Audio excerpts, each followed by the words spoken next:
A day in my life as a young, hardworking na pango. Hello, it's me, Honey, again po.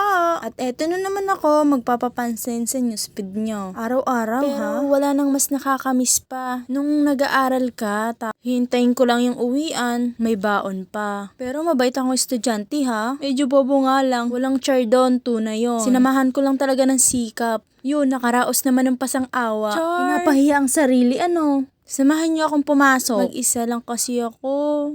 Kala mo napakalungkot. Char lang yun ha.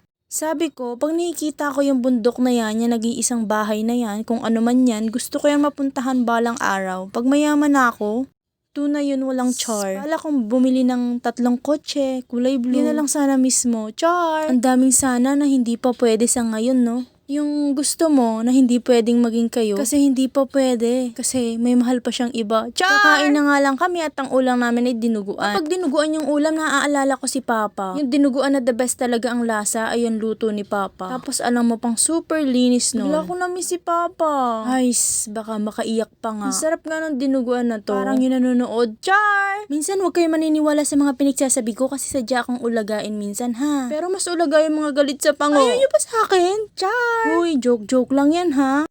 Naubos ko na nga ni. At siya, mga kapango nga ni ang pimples ni ante. Ayoko mag-filter sa vlog. Baka magulat kayo sa personal, mas tsaka. Mas masakit yun. Ginudge na naman ako. Char, ang arte. Ilalak yung locker ko. May 1,000 shitty meal kasi ako dyan. Fast forward tayo at uwian na.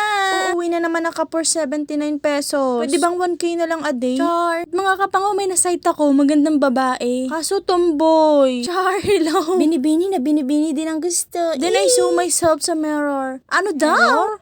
Mirror? Utol nga ako sa R. Pag tapos, ganun. Madadaanan pala namin yung gusto kong mapuntahan. Sa bahay niyo sana. Char! Pangarap ko nga libutin ang buong mundo. Kasama ka, Char! Lalo na yung mga hiking, ganun. Wala kulang sa pera. Dapat daw hindi tayo nagsasalita ng wala sa pera. Dapat may pera, pero di sapat, ganun. Gutom lang yan. At tara, kain tayo nito. Bumili na din ako ng pang-ulam mamaya. At ang ulam kong isda, my favorite. Okay, bye-bye, mwah!